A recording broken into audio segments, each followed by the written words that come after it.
नहीं सकती थी। लेकिन यहाँ समुद्र की गहराई में भी छोटे छोटे प्राकृतिक चिमनीज थे जो पानी को गहराई में भी गर्म रख रहे थे, और यहीं पर जीवन का पहला बीज पनपा।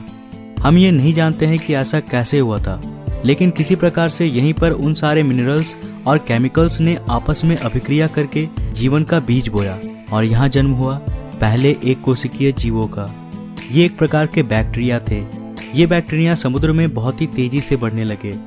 अब ये पानी पूरी तरह से इन सूक्ष्म एक कोशिकीय जीवों से भर गया था।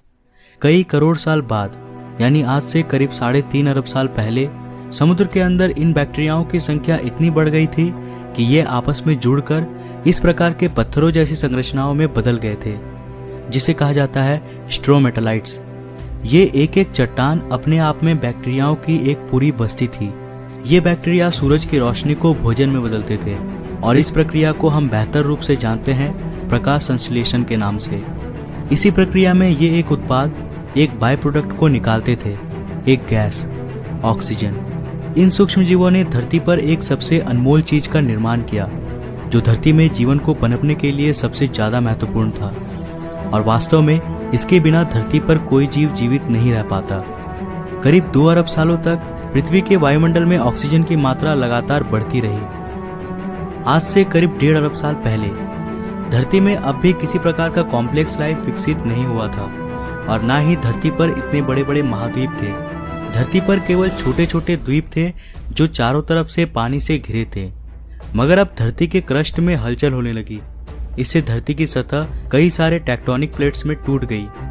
फिर इन प्लेट्स में मूवमेंट के कारण ये सारे छोटे छोटे द्वीप आपस में जुड़ गए और एक सुपर कॉन्टिनेंट का निर्माण किया, जिसका नाम था रोडेनिया। इस वक्त धरती का तापमान 30 डिग्री सेल्सियस था और धरती का एक दिन 18 घंटों का था। मगर अब समय के साथ यहाँ परिस्थितियां बदलने वाली थी।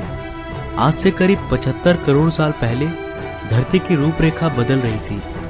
धरती का सुपर कॉन्टिनेंट अब 2 भागों में टूट गया और धरती के नीचे का लावा ज्वालामुखी विस्फोट के साथ धरती की सतह पर निकलने लगा। इन विस्फोट के कारण धरती में कार्बन डाइऑक्साइड की मात्रा काफी बढ़ गई। अब धरती का आसमान इन कार्बन डाइऑक्साइड के घने बादलों से घिर चुका था। इन बादलों से लगातार अम्लीय वर्षा यानी एसिड रेन्स होने लगे।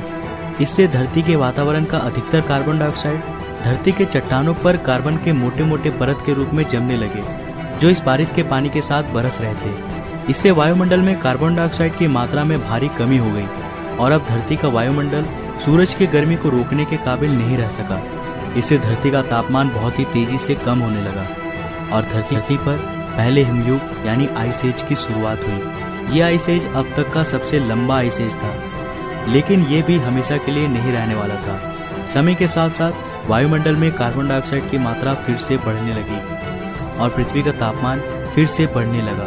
इससे धरती पर जमा बर्फ धीरे धीरे पूरी तरह से गलने लगा और पृथ्वी फिर से सामान्य रूप में आने लगी।